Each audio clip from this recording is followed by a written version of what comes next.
Mapagpalang unang simbang gabi sa ating lahat. Ngunit ikaw, Yahweh, ang aking sanggana. Binibigyan mo ako ng tagumpay at karangalan.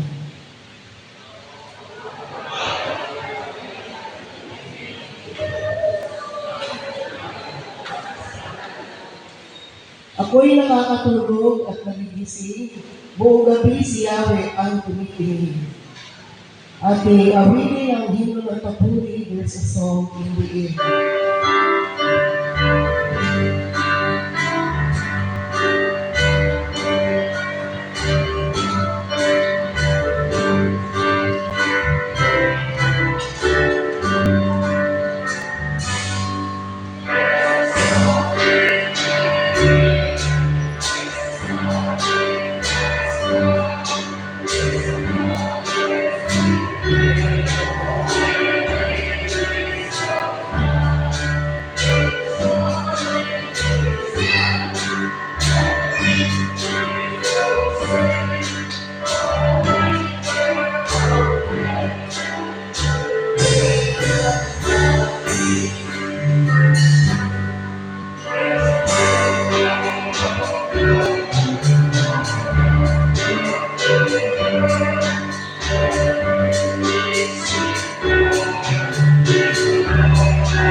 Let us pray.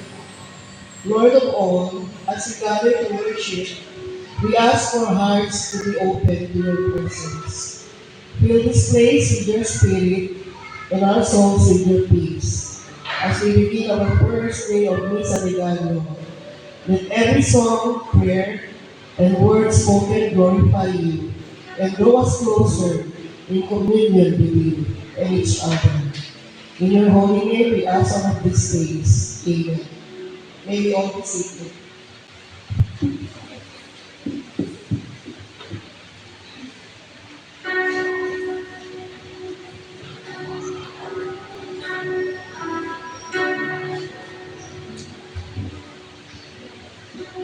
Ilalayo niya kayo sa mga karamdaman, anumang mga sakit ay pinaranas sa Egipto, ay hindi niya padadapunin sa inyo, kundi sa inyong mga kaaway. Kung tayo sa buong puso na lalapit sa ating Panginoon at sasabihin tayo naghihintay ng buong galak, sabihin natin sa ating Panginoon ang lahat ng ating pagkakamali upang sa gayon ay magpatuloy na tayong bigyan ng kagalakan ng dahilan sa kanyang pagbalik. Sige, manalangin tayo. Maraming salamat po, Diyos, sapagkat sinabi mo sa panahon ng mga Israelita na ilalayo na kami sa karamdaman alinmang mga sakit na pinaranas sa mga taga-Egypto ay hindi na padadapuin sa amin, kundi sa aming mga kaaway. Panginoon, maraming salamat dahil nagkatotoo ito sa panahon na ang lahat ng sakit nga ay dinala mo nung isinilang ka sa mundo nito, Panginoon, upang ang aming mga kasalanan ay iyong ang dalhin sa pamamagitan ng pagkapako sa krus. Amin na namang aalalahanin ang iyong pagsimulang. Narito, Panginoon, at maraming salamat sa uli mong pagpapaalala sa amin na kami pinatawad mo na sa aming mga pagkakasala. Maraming salamat po sa kagandahan loob mo sa iyo, Music City, Alicia, Panginoon, at sa lahat ng kanilang mga kasama, lalong-lalo na kung sila ay ngayon pa lamang pupunta. Pagpalain mo po ang lahat at maging kagalakan at kagalingan ng bawat tao ang iyong mga anak na narito. Pagpalain mo po ang aming mga kamay, ang aming mga bibig, ang aming mga puso.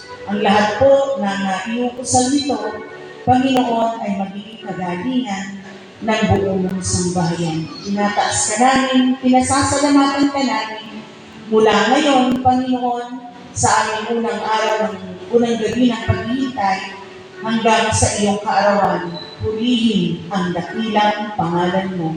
Pagpalain mo po, Panginoon, ang magsasalita, daluyan ang iyong pagpapala upang maging kalakasan ng bawat isa. Ito po ang aming panalangin sa pangalan ng aming Panginoong Hesus Kristo. Amen.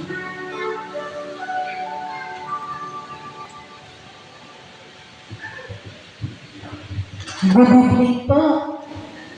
Naimbag na gabi. God is good? All the time? Yes, tagurin mo na namin ito data yung bitoy. At may sana, dayaw, agrupbag, manikarkararat, iti, kinaimbag, iti apo, kada tayo. So welcome po sa ating unang gabi ng ating Evening Watch 2024. At nandun po yung ating tema, pagbabago sa panahon ng paghihintay. Yan. So, pagamanta kaabay mo, at kita tamanan mo bigat. Kailangan ko na dyan. Yung mga wala ngayon, wala na silang karapatan na makompleto yung siya. Kasi wala sila yung ulan. Yan. So, tandaan na nyo, pag nakaabay yun, tatlo, ma-check kayo yung attendance yan. Matulungan PCE, no, sinong tuti nakakompleto. 89 nights. Yan. Ang temple choir po ay nagpapasalamat sa mga tumatanggap sa kanila, sa kanilang pangangariling. At dahil po doon ay naka-acquire po sila ng printer. Yan. May sarili na pong printer ang ating temple choir para po sa kanilang mga songbook. And of course, yan po ay sa pamumuno ng kanilang choir director na si Sir Matt Calasan. So, labis-labis po silang nagpapasalamat.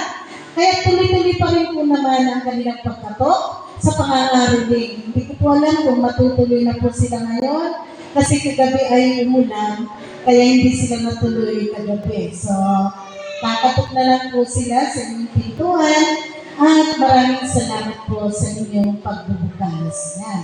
So, pinapaabot po nila ang labis na pasasalamat sa inyong suporta. Yan. Ganon din po sa mga siya. Yes, na-realize na po yung project nila na mga TV, kasi dalawa po, mga TV. Yan. And of course, pati yung speaker natin, nandun po sa likod. Ayan po, na-realize na o nagkatotoo na yung panaginip nila last year. At nandito na sa ating harapan. Palakpakan naman po natin ang siyak at ang temple choir. At mula po sa Church Council, salamat po sa inyong suporta sa lahat ng proyekto ng ating simbahan. Yan. And of course, maligayang bati kay Manong Edgar sa kanyang 54th birthday.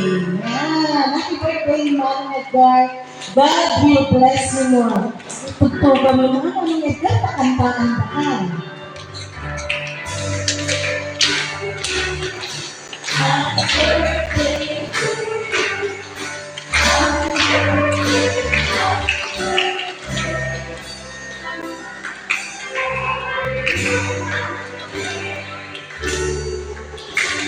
Ayan po, sa mga ninanais kong mag-sponsor ng ating Evening Watch, Nandun lang po kami sa likod ni Ma'am May. So maraming salamat. Let's enjoy the first evening watch 2024.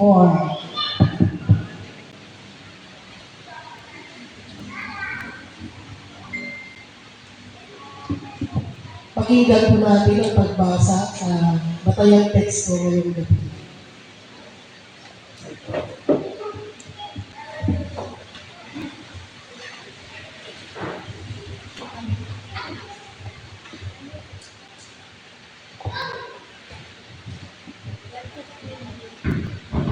Ang banal na kasulatan ay hango sa aklat ni Isaiah, Kapitulo 9, versikulo 1 hanggang 7. At ito ang saan. Gayunman ay hindi magkakaroon ng pag-uulap sa kaniya na nasa kahapisan. Nang unang panahon ay dinala niya sa pagkawalang kabuluhan ang lupain ng Zabulon at ang lupain ng Naphtali. Ngunit sa huling panahon ay ginawa niyang maluwalhati sa daan patungo sa dagat, sa dapuron ng Jordan, ng Galilea ng mga bansa. Ang bayan na lumalakad sa kadiliman ay nakakita ng dakilang liwanag. Silang nagsisitahan sa lupa ng dilim ng kamatayan. Sa kanila sumilang ang liwanag. Iyong pinarami ang bansa. Iyong pinalago ang kanilang kagalakan. Sila'y nangagalak sa harap mo ayon sa kagalakan sa pag-aani. Gaya ng mga tao na nangagalak pagka nangagbabahagi ng samsam. Sapagkat ang pamatok na kanyang pasan at ang pingga sa kanyang balikat, ang panghampas ng mamimighati sa kanya, ay iyong sinira na gaya sa kaarawan ng Madian. Sapagkat ang lahat ng sakbat na nasasakbatang tao sa kaguluhan at ang mga kasuotang puno ng dugo ay magiging para sa pagkasunod, para sa liksa ng apoy. Sapagkat sa atin ay pinanganak ang isang bata, sa atin ay binigay ang isang anak na lalaki, at ang pamamahala ay makaatang sa kaniyang balikat, at ang kanyang pangalan ay tatawaging kamangha-mangha, tagapayo, makapangyarihang Diyos, walang hanggang Ama, Pangulo ng kapayapaan.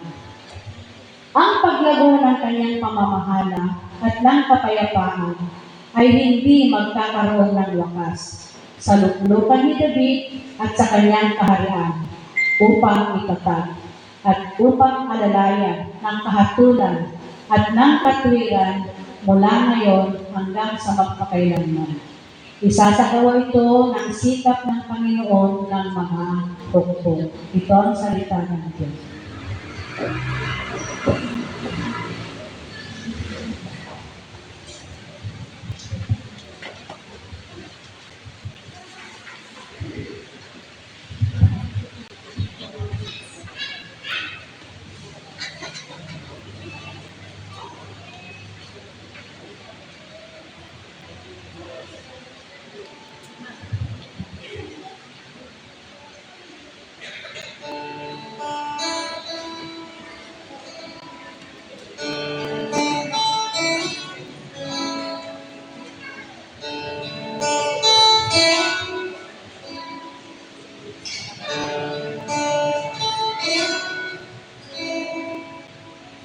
Away, away, looking for a friend, the little Lord Jesus, lay down his sweet hand.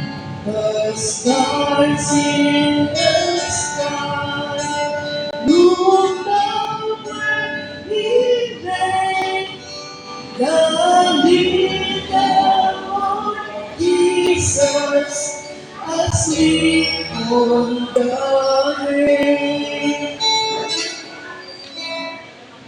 Away, away, dear Lord, we pour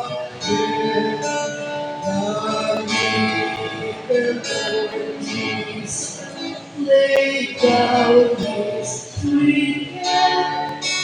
The stars in the sky look louder in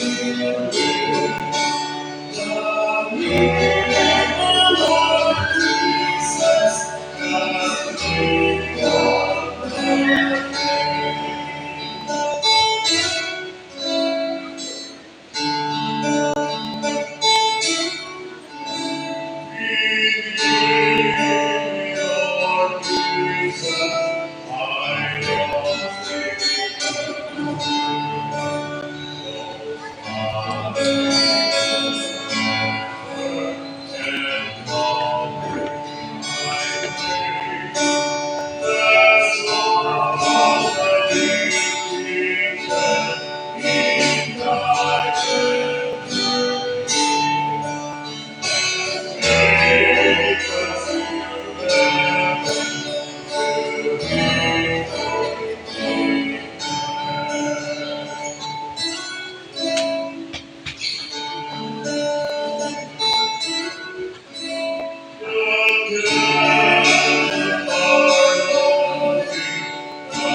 Pakinggan na po natin ang mensahe ngayong gabi.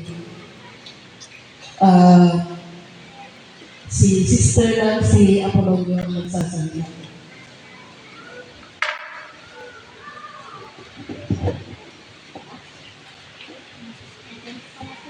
Kumusta po ang unang simbang gabi natin? Sagutin niyo na natin. Nabati na natin kanina ng bawat isa ng Merry Christmas. Naniniwala ba kayo na kapag may dilim, may liwanag? And how would you explain the light that came into your darkness? Ang banal na kasulatan na mula sa Isaias ay patungkol sa pagtitiwala at pag-asa. Kanino tayo dapat magtiwala? Kailan tayo magtitiwala? At sa anong parang tayo magkaroon ng isang pag-asa? Alam natin, hindi madaling magtiwala at maglaan ng pag-asa sa ating sarili. Dahil ang tiwala at pag-asa sa sarili ay isang malaking gampanin sapagkat tayo'y nagdadala ng positibo sa ating pagkatao upang hindi malunod sa mga problema. Ang mga problema ay ang mga pamatok o pasan natin na siyang humahadlang at humaharap sa atin upang mawala tayo sa ating tamang pagdidesisyon. Kanina nabanggit ko yung sakbat, pamatok at pinggan. Ito po yung literal na kung alam ko rin yung paraan ng kanilang pagbubuhat noon, yung isang mahabang kahoy, kunyari sa yantok o kawayan, na sa magkabilang dulo may mga nakalagay na lata, yung pagbubuhat ng tubig noon. Yun ang tawag. Pero sa Bible, yun ay ang pasan natin o problema natin. Bukod sa pagtitiwala at pag-asa na nabanggit sa una, lahat tayo ay may kanya-kanyang pasan sa buhay. Ano ang mindset ninyo kapag narinig ang numero 13? Kadalasan malas, di po ba? Lalo na pag naitaon ang petsa sa Friday, araw ng Biyernes. O kaya tawagin natin Friday the 13th. Ayaw natin lumabas sa bahay. Pero may nabasa ako na walang pangit na ginawa ng Panginoon.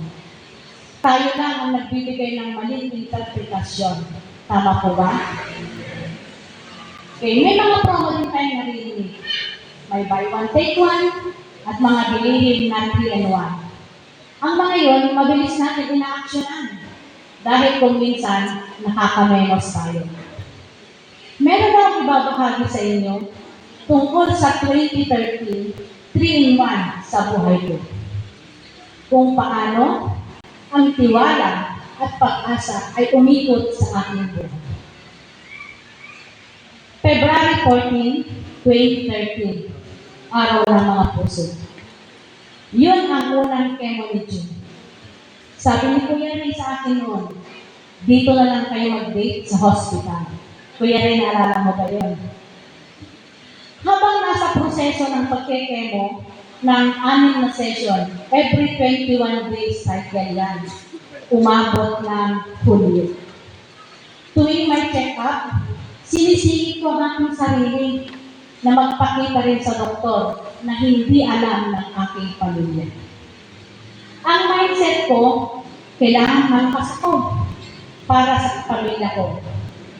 Nasa period of recovery pa lang si John noon. August 13, 2013.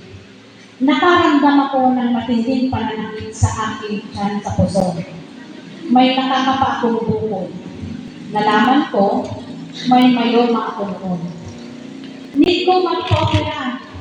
Di ko na kaya ang sakit. Kaya sa Sabado, nagpa-confine ako na hindi alam ng pamilya ko. Ayaw ko silang mag-alala. Kaya si Manang Vicky, dito si Manang Vicky ngayon, kinausap ko siya sa hospital. Ibililin ko sa kanila lahat. Sabi ko kung may kakailangan bayaran, sige, magbabayad na lang ko paglabas ko. Tumatawa si Manang Vicky sa akin noon. Sabi pa niya, sige Ading, pati ATM mo, ibilin mo din. Yan ang sabi niya sa akin. Linggo ng umaga, schedule ng operasyon ko. Natapos ang proseso, nakauwi ako ng bahay ng maayos. Habang ako'y nagpapagaling, October 2013, Huwebes ng gabi, ibinalita sa akin na disgrasya ang panganay ko malapit kila Manano. Itinagbo siya sa Manano. Nilipat namin siya sa Adventist. Dahil nandoon ang specialista sa buto, nagkaroon siya ng fracture sa kaliwang braso.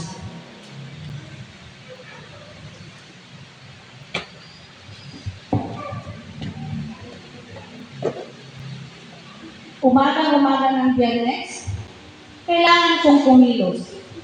Maghahanap ng pandeposito para maoperahan siya. Kahit hindi pa ako gaanong magaling roon, lumagat ako para sa panganay ko. Ang tanong ko sa sarili ko, saan kamay ng Diyos ako kukuha ng pera? Said na ako. Kailangan kong mag-loan ulit, pero gahol ang oras. Para need ng maraming requirements. Maliligaw ka ng commission mo. Manunuli ng principal at approval sa DO, yun pa lang, ubos na ang oras ko. Lumabas ako ng bahay, dala ang 3 mga halagang papel. Una, ang titulo ng bahay namin. Ang ORCR na aming sakyan at ang payslip ko. Alam kong suntok sa buwan ang gagawin ko. Walang kasiguraduhan dahil kulang ako sa requirements at hindi pa ako nakapag-fill up ng loan form. Pumunta ako sa PR Bank noon para magpakasakali. Sa pintuan ng bangko, tumayo ko sa gilid at nagdasal. Sabi ko, Lord, pwede bang kayo ng pumaker ko? Kaya lang principal ko at ang DO personnel na kailangan ko ang mga signature para makaloan ulit ako. Pumasok ako sa loob, kaharap ko ang manager. Sinabi ko ang kakay ko, Ipinakita ko ang dala kong tatlong papel. Pinag-uusapan ko ang manager na paglabas ko, kailangan may dala akong pera pan-deposito sa hospital.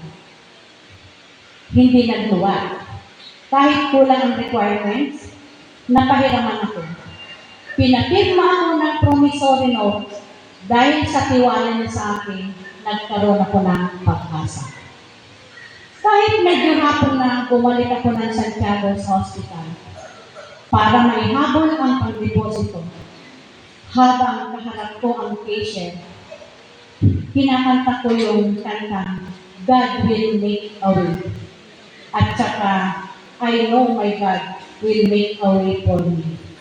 And then, sinasabayan ko pa na, kay buti-buti mo, Panginoon. Yung kahera, napapalingon sa akin.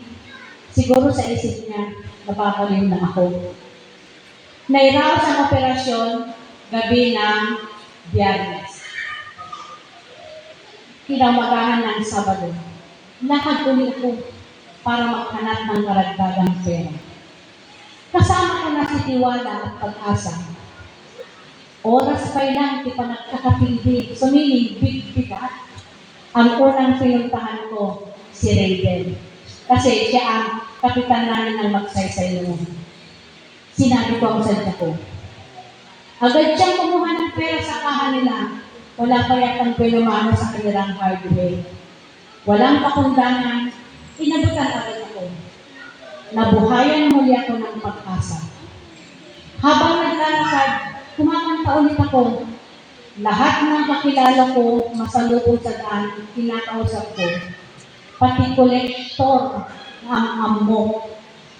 Pinahiram niya sa akin yung collection niya na dapat isasagot niya yung araw na yun. Hindi ako nasiro. Tiwala lang. Sa maliit na halagang nahiram ko, ipinagkatiwala niya sa akin, nabuo ko ang halaga na kailangan may bayad sa hospital. Walang imposible talaga kapag Panginoon ang kasama. Naniniwala ko sa Mateo, Kapitulo 21, versikulo 22, ang sabi nito, lahat ng mga bagay na iyong hihingin sa panalangin na may pananampalataya ay iyong tatanggapin. Ito ang naging lakas ko. Sumapit ang November 24, 2013. Isang special na araw para sa akin dahil birthday ko. Nagdasal ako kay Lord, sabi ko, pa-birthday gift niya na sa akin na wala nang kasunod. Sana matapos ng 2013. Gusto kong mag-fast forward. Wala nang Pasko, New Year agad para 2014 na. Hindi naglaot. Nalampasan ko din ang 2013 at ang 3-in-1 sa buhay ko simula noon. Ang 13 na numero sa akin ay siyang naging lakas ko upang malampasan ang sakbat, pamatok o pasanpo sa buhay. Muli, magandang gabi sa inyong lahat at Merry Christmas. Happy first simbang gabi.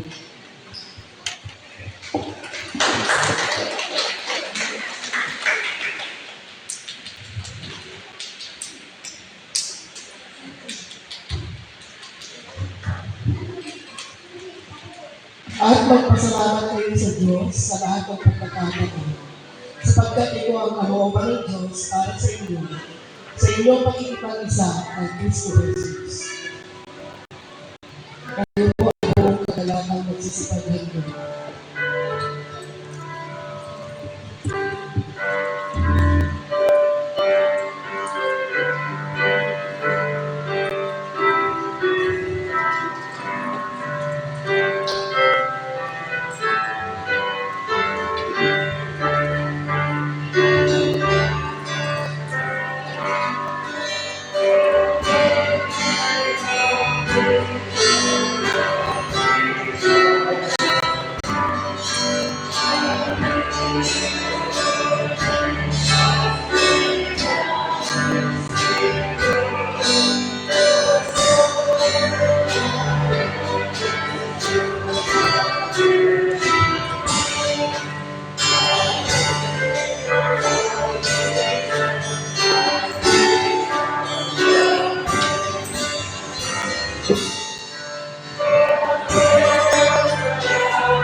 Tunay nga, Panginoon, na napakabuti mo sa lahat ng tao. Iba-iba man ang sitwasyon, palagi mong pinapakita na may pag-asa sa lahat ng nagtitiwala sa iyo.